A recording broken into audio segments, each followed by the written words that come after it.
自从我和大侠冲动买下了这条老船，准备改造成我们梦想中的小家，却越来越发现没有那么容易。前几天我们给老船重新焊了铁皮外墙，今天要给墙面刷上白色的油漆，因为有小伙伴留言说湖水印在白墙上的光斑最好看，这谁能不心动？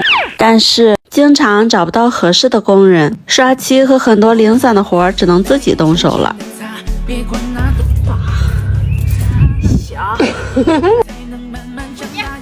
自己小念自己。他好像有种魔法，总能把无趣的事情变成快乐的。你知道这个帽子它戴上会有什么感觉？错觉，你知道什么错觉吗？什么错觉？瞬间就感觉这个什么颅顶爆炸。你会戴这个帽子吧？你这在哪个路边买的小帽？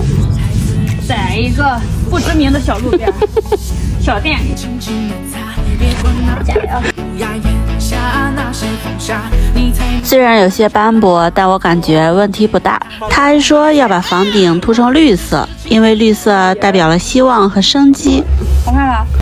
尖叫！你见过在船上装玻璃房吗？我俩期待很久的玻璃房和门窗也来开工了。看着这些窗框和玻璃，这种感觉好像在做梦一样。师傅拆好了包装，就开始先装起了窗框。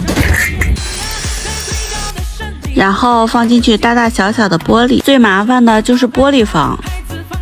摇晃的船上搬运、安装都要费很大功夫。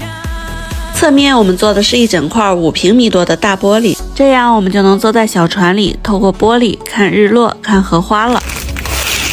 安装好就是打胶固定，我第一次看玻璃是怎样打胶的，有种纵享丝滑的感觉。听师傅们说胶打得好，一天工资老高了。